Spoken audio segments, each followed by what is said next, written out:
Selamat pagi. Pagi. Belum semua udah sarapan belum?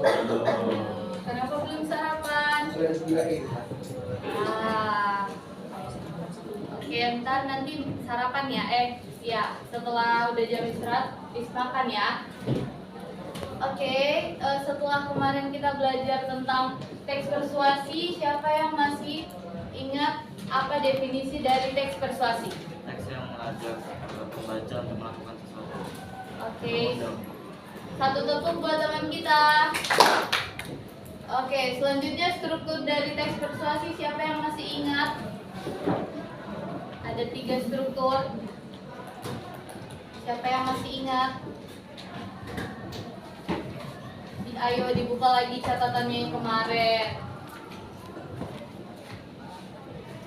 Apa? Ya betul. Satu tepuk buat teman kita. Oke, selanjutnya siapa yang masih ingat ciri-ciri dari teks persuasi? Ada 3 ciri-cirinya. Ayo yang lain yang belum jawab boleh bantu jawab. Kalimat ajakan. Oke, apa lagi? Oke. Konstruksi sebuah akibat. Oke, satu tepuk buat teman kita. Oke, anak-anak, setelah kita mempelajari definisi, struktur, dan ciri-ciri dari teks persuasi, sekarang kita masuk ke kaidah kebahasaan. Nah, di dalam kaidah kebahasaan yang ada dalam teks persuasif, terdapat pernyataan ajakan. Nah, di dalam pernyataan ajakan ini terdapat ajakan, dorongan, dan bujukan. Contoh kata yang sering digunakan dalam pernyataan ajakan itu ada ayo, harus, mari, sepantasnya, dan lain-lain. Oke? Selanjutnya itu, yang kedua itu ada kata teknis. Moses boleh bantu bacakan, Miss? Jadi kata teknis itu kan Boleh bantu bacakan kata teknis?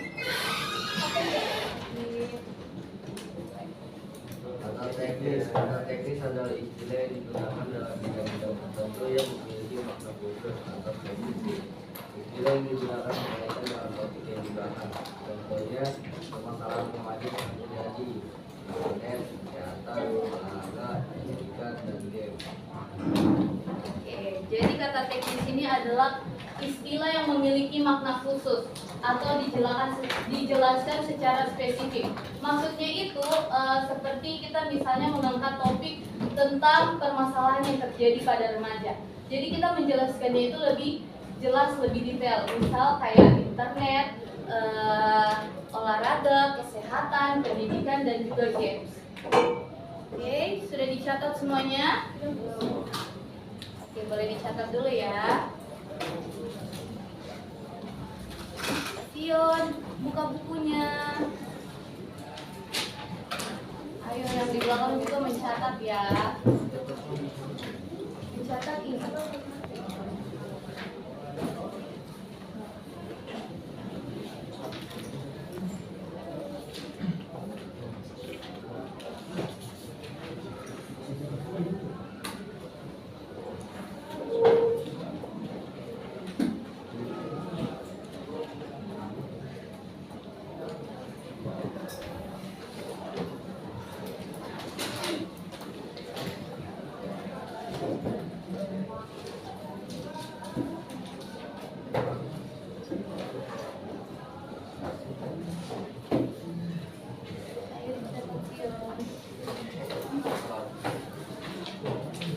Moses, ayo mencatat. Disiarkan, Miss. Ya? Matanya disiarkan. Hah? Disiarkan PPT-nya. Mencatat.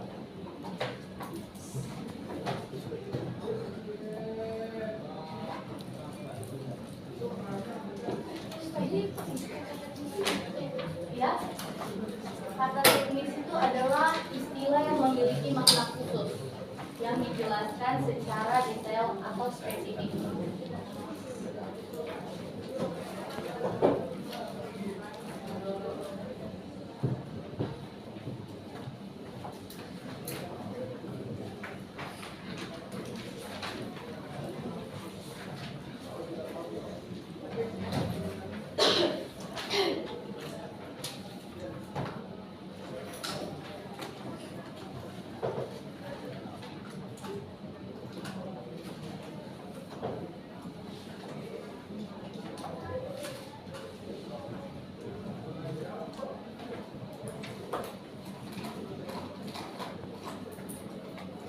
semuanya.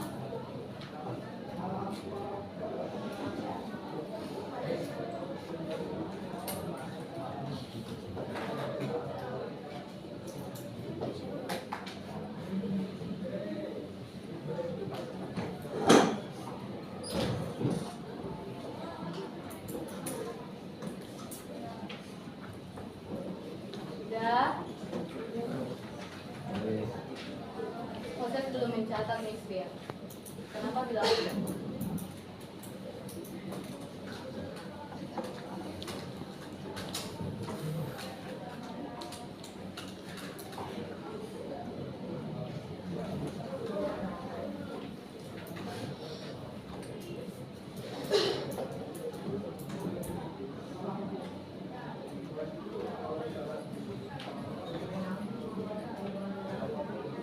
Oke, sudah yang lain? Yes.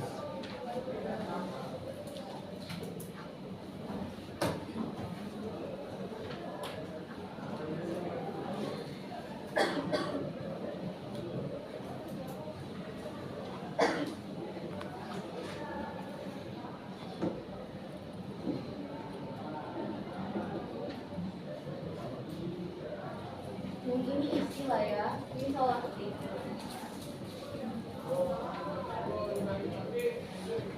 Oke, sudah. Ini selanjutnya. Ini selanjutnya.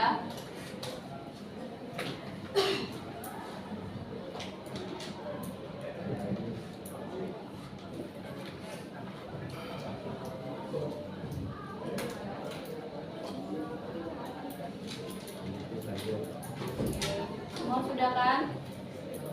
Kita masuk pada kaidah kebahasaan selanjutnya. Nah, di dalam teks persuasi itu kaidah kebahasaannya menggunakan kata penghubung atau konjungsi.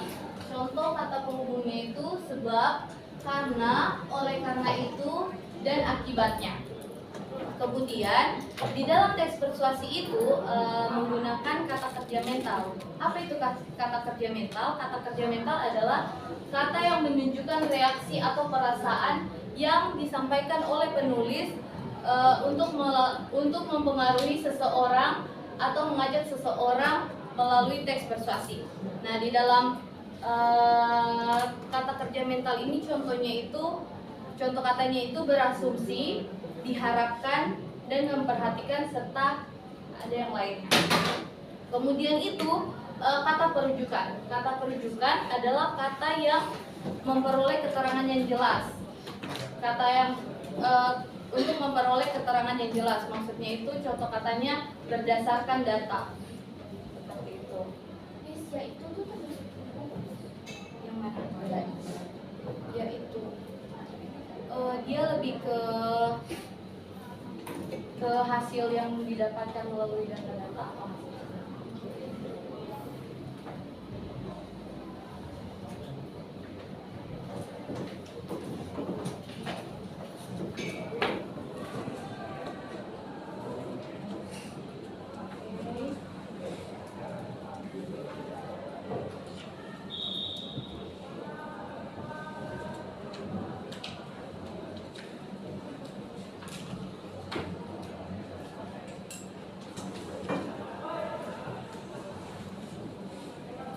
Sudah.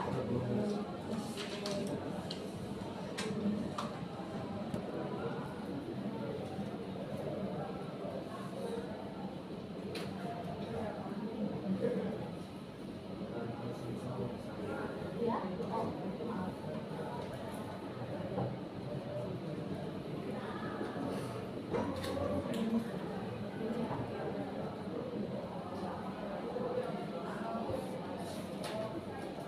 Sudah semuanya?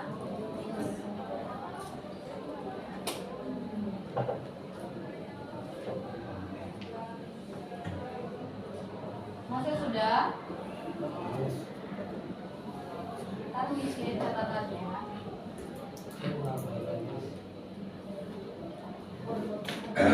Oke, lanjut please ya.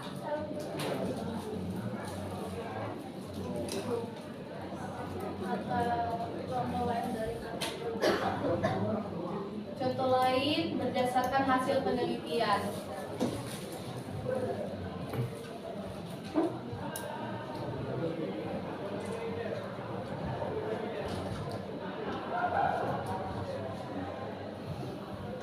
Udah?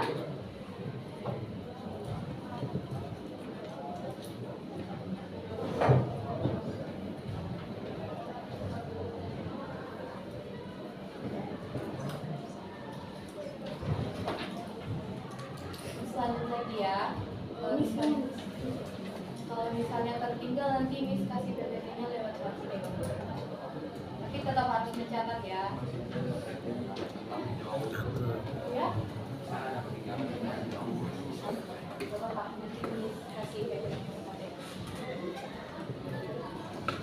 Yang penting dicatat ya. Oke, Miss lanjut ya. Kita masuk ke langkah-langkah dalam menyusun teks persuasi. Nah, sebelum kita lebih lanjut mengenai sebelum kita lanjut dalam menyusun teks persuasi itu, kita harus menentukan topik atau tema yang akan menjadi pembahasan dalam teks persuasi. Kemudian selanjutnya itu kita harus mengetahui tujuan kita dalam menyusun atau menulis teks persuasi. Kemudian kita harus membuat kerangka tulisan atau paragraf dalam penulisan teks persuasi. Dan juga kita harus memiliki data atau fakta yang akurat di dalam teks persuasi tersebut. Selanjutnya itu teks yang kita tulis itu harus sesuai dengan struktur dan ciri-ciri yang ada dalam teks persuasi. Nah, yang terakhir itu kita harus memperhatikan kaidah kebahasaan yang barusan kita bahas. Oke.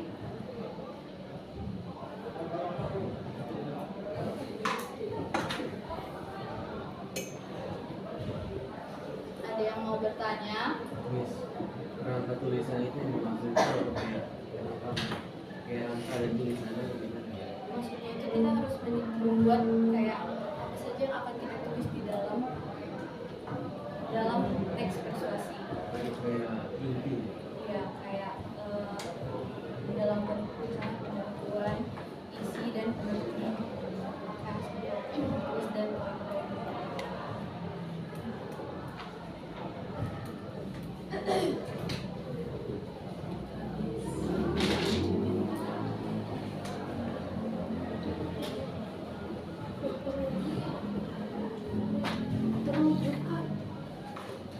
sudah.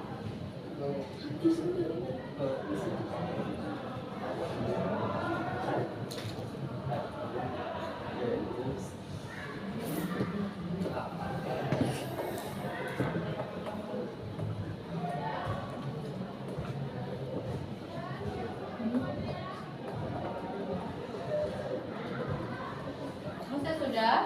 Sudah, Miss.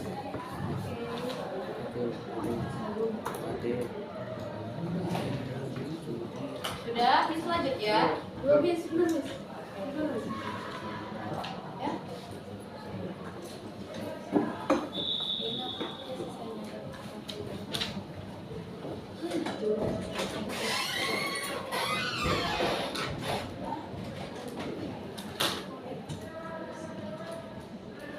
Sudah, Miss lanjut ya.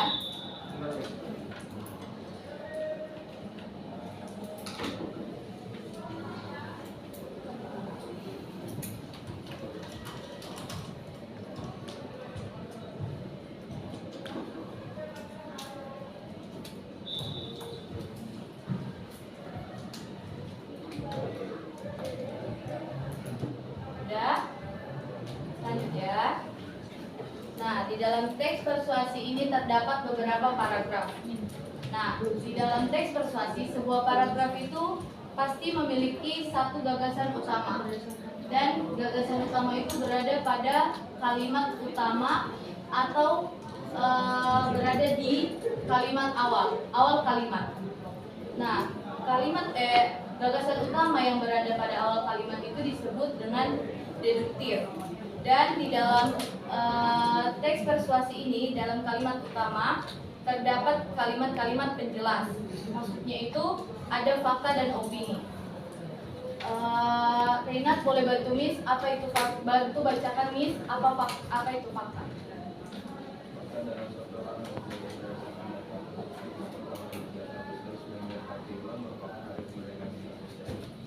Oke, jadi fakta itu adalah suatu kejadian atau suatu hal yang terjadi berdasarkan adanya fakta dan berdasarkan adanya bukti dan data.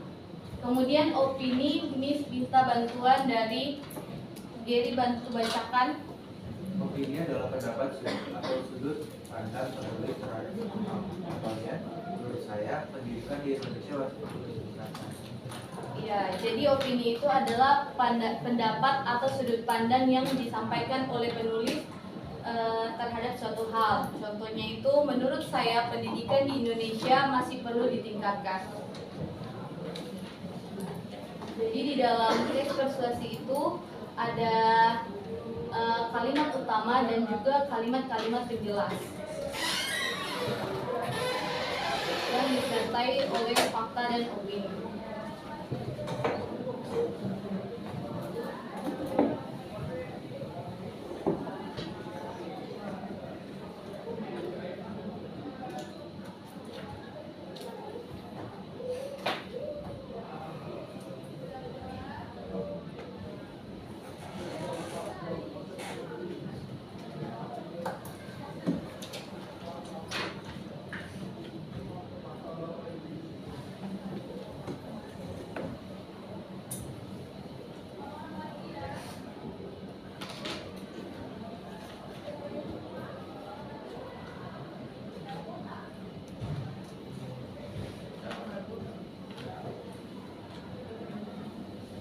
Sudah?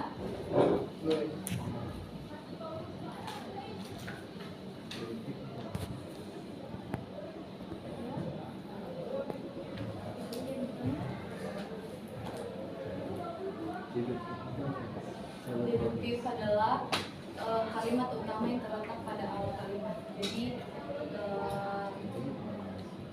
misalnya kayak kemarin itu menghemat air. Jadi air adalah dia menjelaskan tentang air.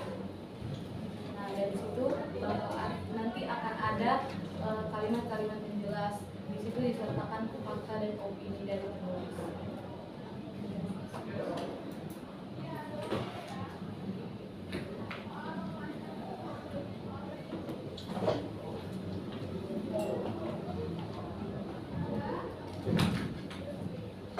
Sudah?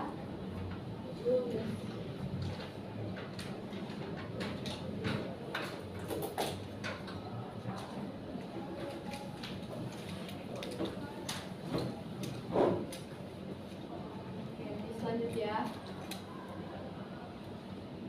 Sudah? Lanjut ya. Selanjutnya kita masuk pada salah satu bentuk dari teks persuasi, yaitu poster. Siapa di sini yang sudah pernah buat poster, baik itu secara elektronik maupun non elektronik? Oke. Iya, Wih, pernah buat poster dalam bentuk? Oke, ada lagi? Ingat tentang apa?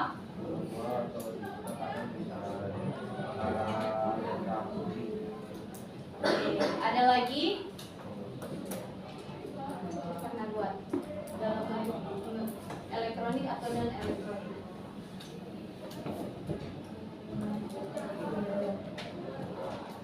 Ada? Ya?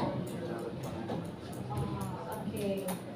Kita langsung masuk saja ya. Apa pengertian dari poster? Poster merupakan salah satu bentuk media informasi yang digunakan untuk memberikan informasi, ajakan atau untuk mempengaruhi seseorang atau publik. Nah, poster ini memiliki tampilan yang menarik. Mengapa? Agar menarik perhatian para pembaca. Dan biasanya ditampilkan di tempat yang strategis, maksudnya di tempat yang sering dijangkau oleh orang-orang, supaya orang-orang dapat melihat poster tersebut dan mengetahui informasi yang ada di dalam poster. Oke.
Lanjut.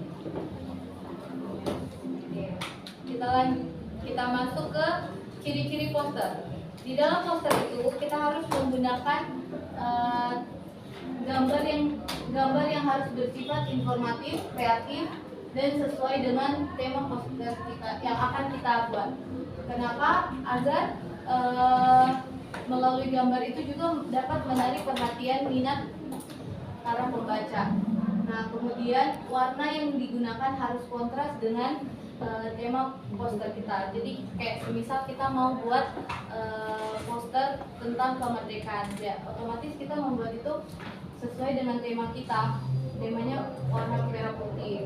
Terus bahasa yang digunakan di dalam poster itu harus singkat, padat, jelas, berkesan, dan bersifat persuasif.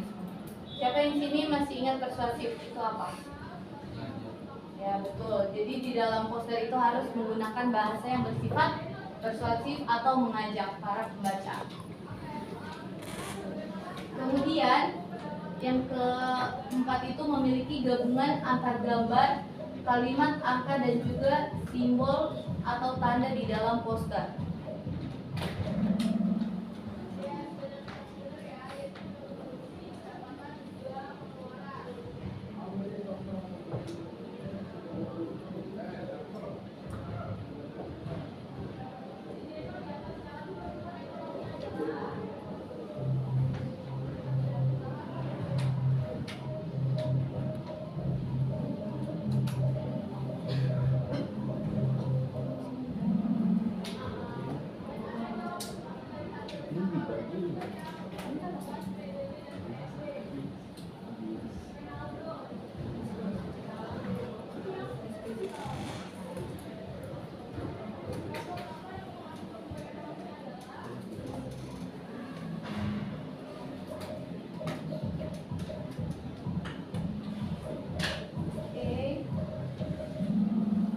Udah?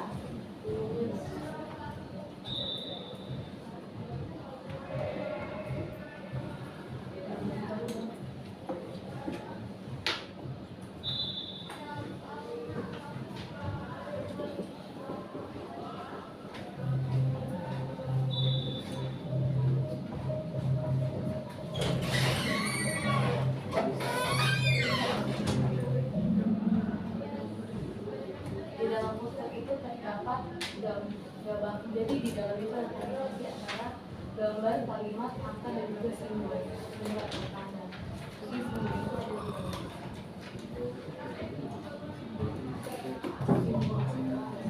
Simbol itu kayak misalnya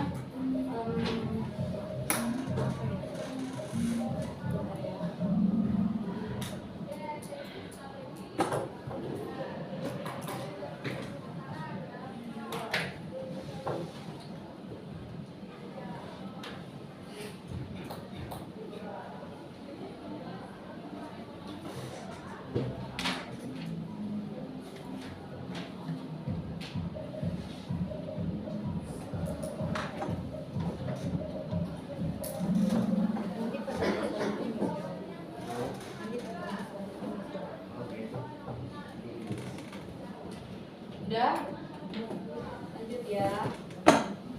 Kita masuk ke contoh-contoh poster. Nah, ini merupakan salah satu contoh poster.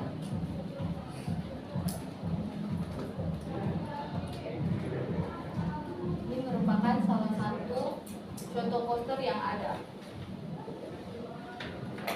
Contoh poster layanan masyarakat. Nah, poster ini bertujuan untuk memberikan pelayanan kepada masyarakat yang berhubungan untuk kesejahteraan masyarakat.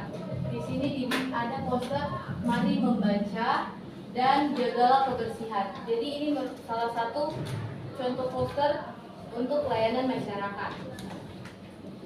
Ini ya. Oke. Next itu ada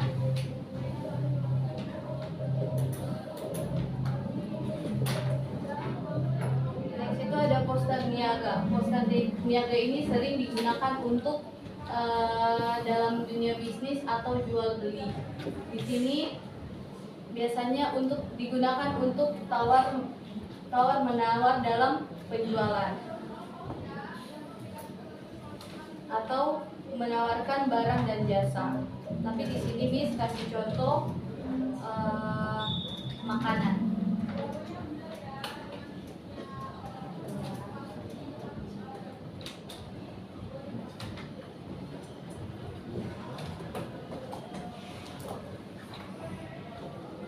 Terus next itu ada contoh poster kelas.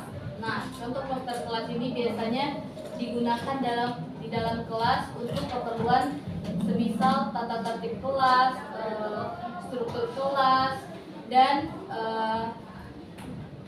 jagalah kebersihan. Gitu. Kemudian next, poster kampanye. Nah, poster kampanye ini biasanya digunakan untuk kepentingan pemilihan umum.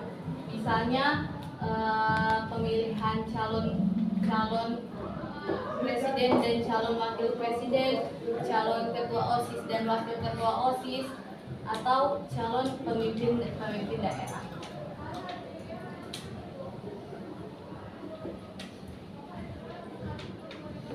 Oke, jadi ini beberapa contoh dari poster-poster dan masih banyak lagi bentuk-bentuk poster lainnya. Di sini ada yang mau bertanya tentang poster?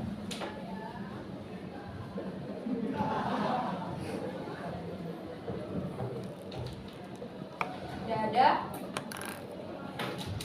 Kalau gitu, poster apa yang kalian pahami tentang poster?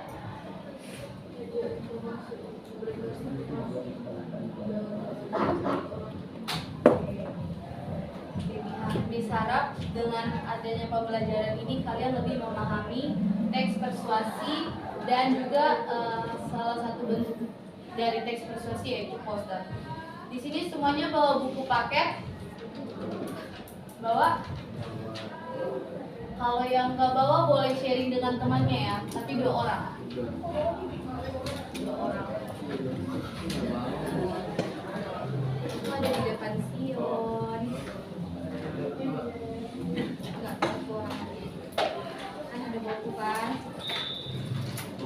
Buka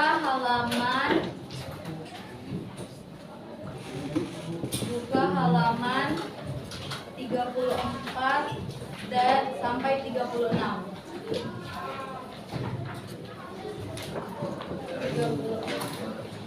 34 sampai 36. Silakan anak-anak kerjakan dari nomor 1 sampai nomor 10. Tidak perlu tulis soal, tetapi tulis jawabannya beserta dengan keterangannya.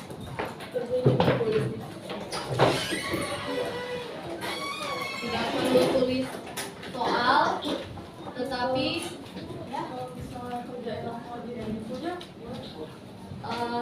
tulis di buku tulis saja. Oke. Kalau yang nggak punya buku, boleh sharing dengan temannya 2 orang ya.